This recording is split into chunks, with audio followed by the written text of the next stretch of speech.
Selamat datang kembali di sesi pembahasan mendalam kita. Hari ini kita punya satu pertanyaan nih yang relevan banget ya di dunia korporat sekarang. Yang kayaknya nggak berhenti tumbuh, akuisisi terus. Pertanyaannya, apa sih sebetulnya nilai tambah atau kontribusi nyata dari jadi besar? Apa ukuran besar itu otomatis bagus atau malah bisa jadi beban? Itu pertanyaan penting banget sih. Kita sering lihat kan perusahaan lomba-lomba merger, akuisisi, kejar skala gitu. Tapi kadang lupa nanya hal mendasar. Strategi di baliknya itu beneran kuat nggak? Apa besar itu punya tujuan strategis yang jelas? Di luar sekedar angka penjualan naik gitu. Tepat. Dan buat menggali jawabannya, kita bakal nyelami satu studi kasus klasik yang wah menarik banget ini. Dari buku Peter Drucker, Management Cases, kasus nomor 47. Judulnya juga langsung ke intinya. Apa kontribusi dari ukuran besar? Nah, kasus ini, meskipun mungkin namanya disamarin ya, tapi basisnya situasi manajemen nyata, penuh dilema, penuh pelajaran. Betul, Drucker itu emang jagonya menyajikan kompleksitas bisnis nyata, jadi kasus yang bikin kita mikir kritis kan? Kasus ini contoh sempurna gimana pertumbuhan yang mungkin kurang terkendali, itu bisa bikin perusahaan mempertanyakan eksistensinya sendiri. Jadi, misi kita kali ini adalah buat membedah tuntas tantangan sebuah perusahaan. Perusahaan yang tumbuh cepat banget lewat akuisisi, tapi belakangan ketahuan kalau rencananya kurang matang, kurang terintegrasi. Kita bakal lihat gimana pertumbuhan ini malah bikin ruwet banget dan maksa manajemen baru buat nanya, peran kita apa? Struktur kita gimana harusnya? Terus, apa justifikasi kita ada di sini sebagai manajemen pusat yang mahal ini?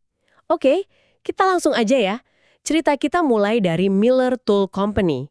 Ini perusahaan lama loh, udah dari tahun 1890-an. Awalnya mereka cukup sukses punya nama bagus di bidang mesin perkakas logam. Bisnis yang solid lah, tapi mungkin kesannya agak tua gitu ya. Nah, sekitar tahun 1980 ada angin perubahan nih. Ada presiden baru, namanya McFetrich. Nah, si McFetrich ini, dia punya visi yang lumayan radikal buat Miller Tool waktu itu. Dia lihat ada dua tren besar dan merasa perusahaan harus gerak cepat. Pertama, dia pengen Miller Tool masuk ke pasar perkakas elektronik. Lagi ngetren banget kan waktu itu, ini langkah berani, karena Miller Tool itu sama sekali nggak punya keahlian di elektronik, nol. Nekat juga ya. Terus yang kedua? Kedua, dia mau ngurangin ketergantungan perusahaan ke industri berat.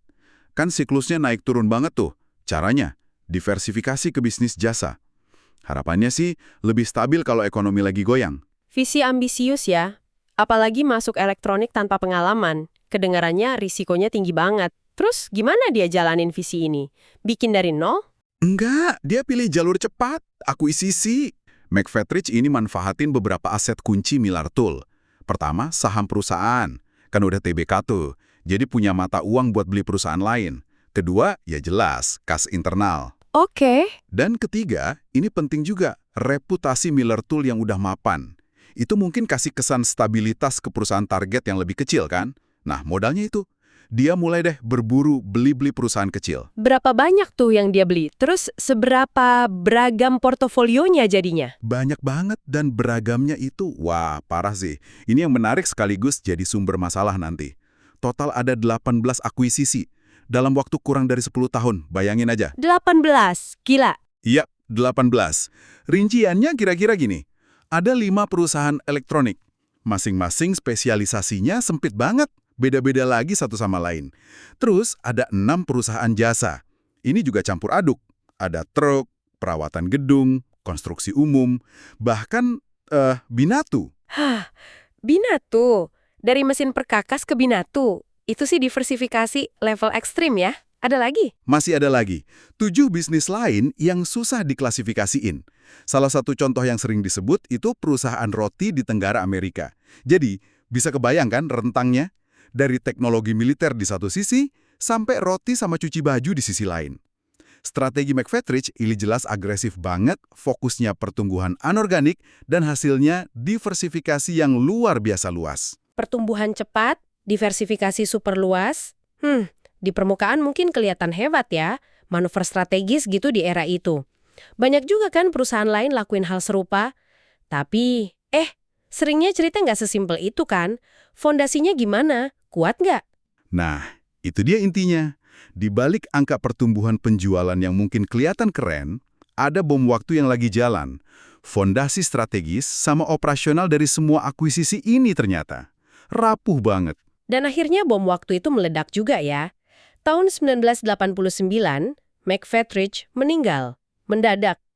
Ini pukulan berat, apalagi karena ya kayak yang sering terjadi sama pemimpin gaya one-man show gitu. Nggak ada rencana sukses yang jelas. Perusahaan yang kadung punya citra growth company di mata investor, tiba-tiba tanpa nahkoda, harus cari pemimpin baru dari luar. Masuklah duet pemimpin baru, Henry Augener, eksekutif pengalaman dari luar jadi presiden.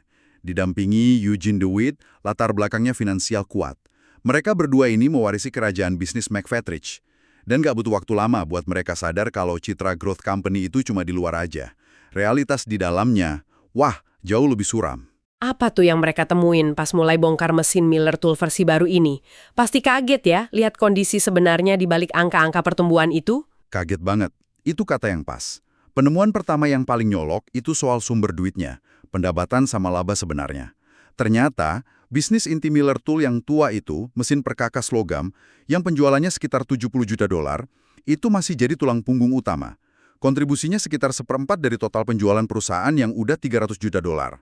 Dan yang lebih penting lagi, kontribusinya ke laba itu jauh lebih gede dari 25% itu. Jadi mesin pertumbuhan yang asli masih mesin yang lama ya. Semua akuisisi itu kontribusinya nggak sebesar yang dibayangin dong. Tepat sekali. Perusahaan-perusahaan hasil akuisisi itu, meskipun jumlahnya 18, ternyata skalanya kecil-kecil banget. Penjualan mereka rata-rata cuma antara 2 juta sampai 15 juta dolar setahun. Yang 15 juta itu ya perusahaan roti tadi. Jadi intinya, Miller Tool di bawah McFetrich itu nggak jadi raksasa terintegrasi. Tapi lebih kayak, holding company buat sekumpulan bisnis kecil yang nggak nyambung satu sama lain. Menarik banget, jadi intinya mereka jadi kumpulan banyak bisnis kecil yang nggak nyambung. Kedengarannya kayak mimpi buruk ya dari sisi koordinasi, manajemen gitu. Lalu masalah strategis utamanya apa kalau gitu, selain fakta bahwa bisnisnya kecil-kecil? Masalahnya jauh lebih dalam dari sekedar ukuran atau koordinasi Anda. Yang paling fatal itu nggak adanya sinergi atau integrasi sama sekali. Nol. Akuisisi elektronik misalnya, yang harapannya bawa Miller Tool ke masa depan, ternyata sama sekali nggak bantu atau nyambung sama bisnis inti mesin perkakas. Masing-masing jalan sendiri, agendanya beda, pasarnya beda. Contohnya gimana tuh? Ya satu perusahaan elektronik fokusnya riset militer, satunya lagi bikin komponen TV. Harus saingan sama raksasa elektronik global. Nggak ada hubungan strategisnya sama sekali kan? Sementara itu, gimana nasib si bisnis inti mesin perkakas yang sebenarnya jadi sapi perah utama? Justru ini ironi paling gedenya. Bisnis inti mesin perkakas malah terabaikan. Lini produknya mulai usang, kurang inovasi, kurang investasi. Lebih parah lagi, talenta-talenta terbaik dari bisnis inti malah banyak ditarik ke bisnis-bisnis baru hasil akuisisi, yang ternyata juga bermasalah dan nggak menghasilkan kayak yang diharapkan. Ini klasik banget sih, sumber daya dari bisnis stabil dikuras buat danain petualangan baru yang nggak jelas. Wah, Bahkan, si Augener sama DeWitt ini sampai butuh waktu berbulan-bulan cuma buat ngerti kondisi sebenarnya bisnis-bisnis jasa yang dibeli McFetrich itu. Semuanya serba nggak jelas. Bener-bener abu-abu. jadi bukannya memperkuat fondasi atau bikin sinergi, ya akuisisi ini malah bikin kompleksitas luar biasa. Nguras sumber daya dari bisnis inti yang sehat, dan ninggalin perusahaan dalam kondisi rapuh. Ini benar-benar studi kasus soal bahaya pertumbuhan demi pertumbuhan tanpa strategi integrasi yang jelas. Ngeri juga ya, menghadapi situasi yang, wah kacau begini ya. Augener sama DeWitt jelas posisinya sulit banget. Mereka tahu langkah pertama ya harus beres-beres portofolio. Ada bisnis yang jelas harus dijual. Tapi pertanyaannya, yang mana? Ini nggak gampang mutusinnya. Betul sekali. Dilemanya itu pelik banget. Misalnya nih, bisnis yang kinerjanya atau potensi tumbuhnya paling lemah, yang kayaknya kandidat utama buat dijual kan? Justru beberapa di antaranya itu penghasil kas paling konsisten. Cash generator gitu. Padahal, waktu itu Miller tuh lagi butuh banget kas buat operasional sama investasi. Jadi yang jelek malah ngasilin duit ya. Sementara di sisi lain, Nah, Di sisi lain, bisnis yang mungkin potensi jangka panjangnya paling bagus, katakanlah beberapa unit elektronik yang kelihatan menjanjikan, malah butuh suntikan duit, investasi kas yang gede banget buat pengembangan produk lah, penetrasi pasar lah, padahal kas lagi seret. Belum lagi risiko gagalnya juga tinggi. Jadi, jual yang ngasilin kas tapi nggak punya masa depan, atau pertahanin yang punya masa depan tapi butuh duit banyak dan berisiko. Ini dilema finansial klasik banget nih kalau habis akuisisi serampangan. Dilema finansial yang rumit, tapi kayaknya ada masalah yang lebih mendasar lagi ya di balik pilihan jual atau pertahankan ini. Sesuatu yang nyangkut ke cara perusahaan dijalanin. Ada, dan ini mungkin akar masalah sebenarnya. Masalah manajemen. Gimana coba McFetrich jalanin konglomerasi seberagam ini? Ternyata dia jalaninnya hampir sendirian. Gaya one-man show gitu. Dia memang dibantu sama sekelompok orang yang disebut anak-anak muda cerdas. Tapi peran mereka itu lebih kayak asisten pribadi atau ya pesuruh McFetrich aja. Bukan manajer profesional yang punya tanggung jawab dan wewenang jelas. Gak ada struktur manajemen puncak, top manajemen yang berfungsi benaran di perusahaan segede itu. Jadi nggak ada tim manajemen senior yang solid gitu, cuma McFetrich sama asisten-asistennya. Wah, itu kedengerannya kayak kekacauan yang terkendali, atau mungkin malah nggak terkendali sama sekali ya. Bisa dibilang gitu. Lebih parahnya lagi, banyak bisnis hasil akuisisi itu kehilangan manajer kuncinya. Yaitu para pemilik asli yang biasanya jual perusahaannya kan? Nah, setelah akuisisi, McFetrich coba ngendaliin semua dari pusat, tanpa naruh manajer profesional yang kuat di unit-unit bisnis itu. Akibatnya, pas Algener sama duit masuk, mereka nemuin perusahaan yang haus banget sama manajemen yang kompeten. Baik di level puncak korporat maupun di level unit bisnis masing-masing. Ini jadi muncul pertanyaan lagi yang susah banget. Dalam portofolio yang acak adut begini, gimana mereka nentuin apa itu unit bisnis yang logis? Berdasarkan industrinya, ukurannya, lokasinya. Dan yang lebih penting lagi, gimana caranya narik manajer profesional berkualitas buat mau mimpin bisnis yang kecil-kecil banget ini? Manajer hebat mungkin lebih minat mimpin divisi gede atau malah bikin bisnis sendiri kan? Daripada ngurus toko kecil di bawah korporasi yang ruwet. Kayak masalah ayam sama telur ya jadinya. Butuh manajer bagus buat benerin bisnis kecil, tapi manajer bagus ogah masuk ke bisnis kecil yang bermasalah. Nah, di tengah kebingungan soal struktur dan strategi ini, si Dewitt yang latar belakangnya finansial dan mungkin lebih pragmatis ya, dia ngusulin pendekatan beda. Cara pandang baru gitu buat mecah kebuntuan. Dia bilang, kurang lebih gini, kita nggak bakal maju nih kalau terus-terusan bahas bisnis satu persatu. Mana untung, mana rugi, mana potensial. Kita harus mulai dari fakta mendasar soal Miller Tool sekarang. Fakta mendasar apa tuh maksudnya? Bahwa perusahaannya kacau balau gitu? Bukan, fakta yang lebih objektif. Faktanya adalah, suka nggak suka, Miller Tool sekarang itu perusahaan besar. Total penjualan $300 juta, dan sebagian besar bisnisnya, terutama yang inti, mesin perkakas, sama beberapa unit elektronik, itu di bidang teknis yang kompleks dan kompetitif banget. Nah, menurut Dewitt, konsekuensi logis dari fakta ini adalah, perusahaan segede dan sekompleks ini butuh apa yang dia sebut manajemen ala perusahaan besar. Manajemen ala perusahaan besar. Maksudnya gimana tuh secara konkret? Maksudnya ya struktur manajemen yang formal, sistem perencanaan dan kontrol yang mapan, ada staf spesialis fungsional kayak ahli marketing, R&D, SDM, yang gajinya tinggi di level korporat maupun divisi. Dan tentu aja semua itu ada harganya, biaya overhead pusat yang gede.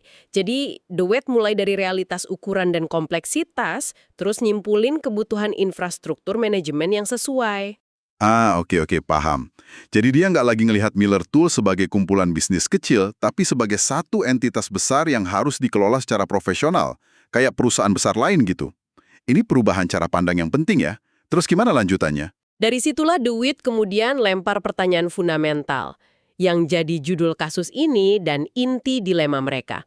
Apa kontribusi dari ukuran besar ini? Buat apa semua biaya manajemen pusat yang mahal ini? Apa nilai tambah nyata yang dikasih sama struktur korporat dan para spesialis bergaji tinggi ini ke unit-unit bisnis di bawahnya? Ini insight krusial banget. Jadi besar itu mahal. Biaya manajemen pusat, birokrasi, itu semua beban kan? Jadi pertanyaan duit ini jadi kayak filter strategis yang mendasar. Jadi dia nantang justifikasi keberadaan manajemen pusat itu sendiri ya. Gunanya kita di sini tuh apa sih? Usulin kriteria baru buat nyeleksi portofolio bisnis Miller Tool. Dia saranin mereka fokus identifikasi bisnis mana aja di portofolio mereka yang benar-benar butuh adanya manajemen ala perusahaan besar ini.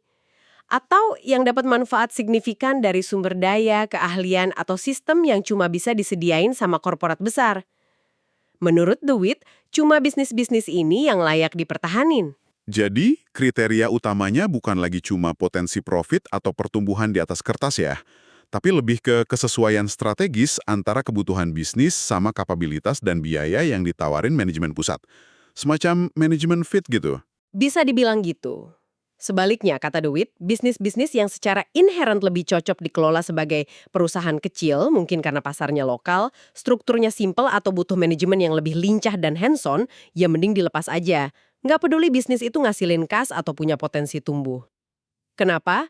Karena menurut DeWitt, bisnis kayak gitu nggak bakal pernah bisa optimal di bawah naungan struktur dan biaya manajemen perusahaan besar yang kompleks dan cenderung birokratis. Malah bakal kecekik nanti.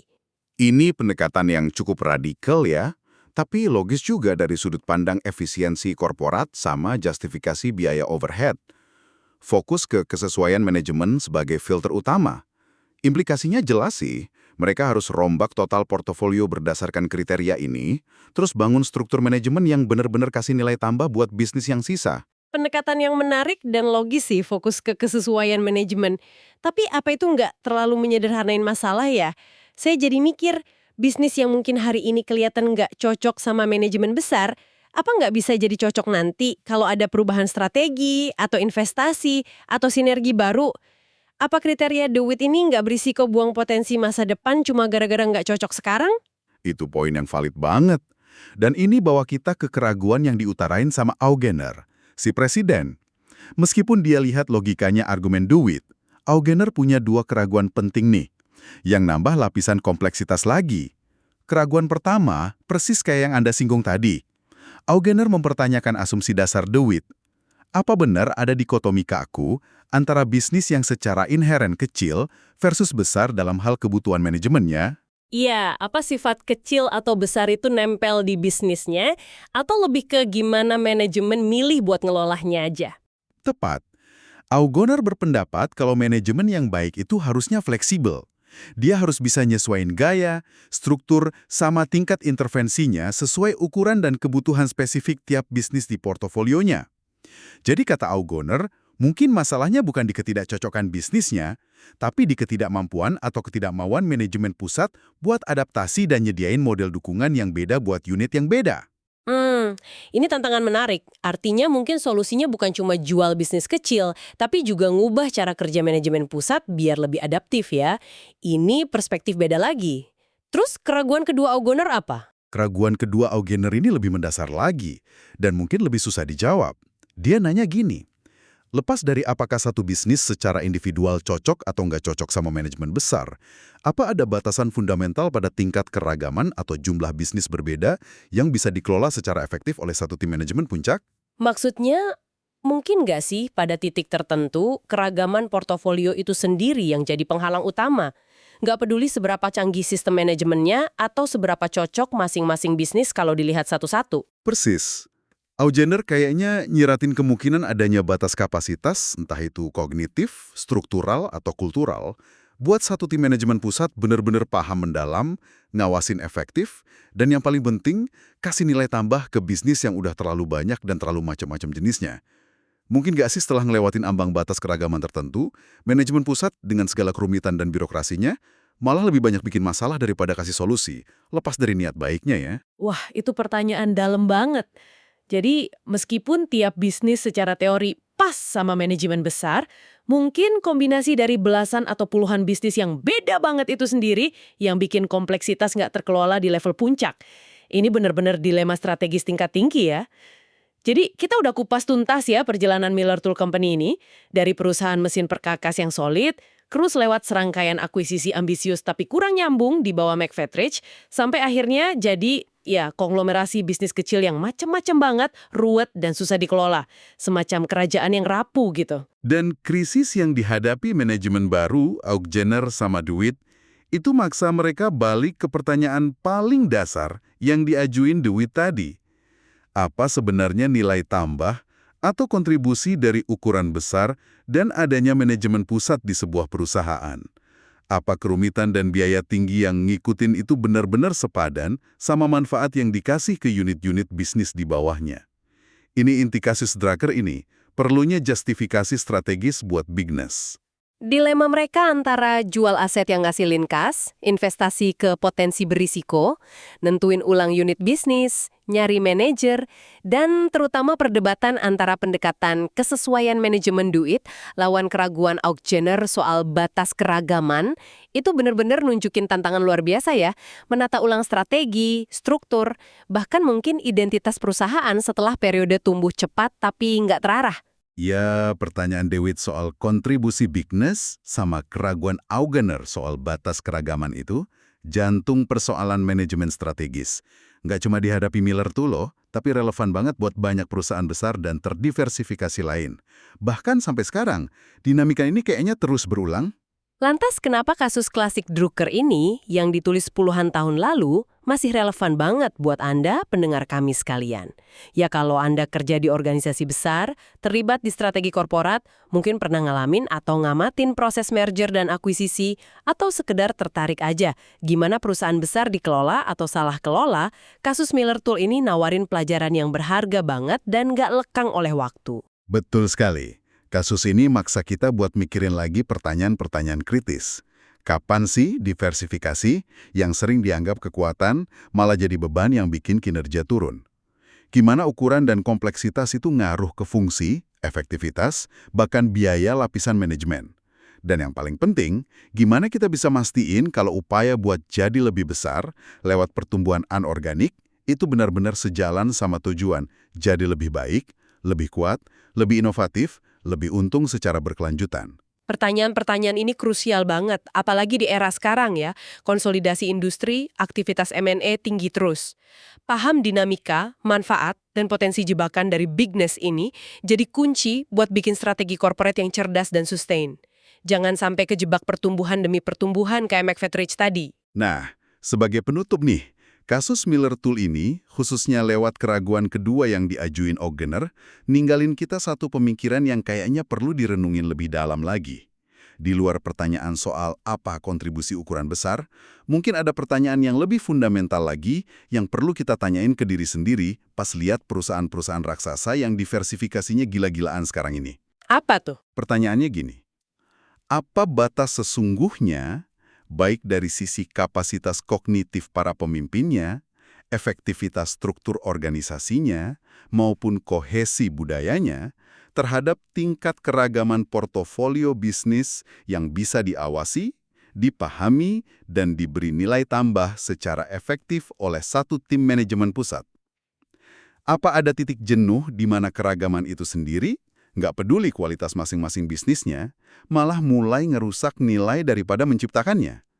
Karena manajemen pusat, dengan segala kerumitan dan jaraknya dari operasional, udah nggak mampu lagi berfungsi optimal dan malah jadi penghambat. Di mana kira-kira batas keragaman yang sehat itu? Gimana menurut Anda?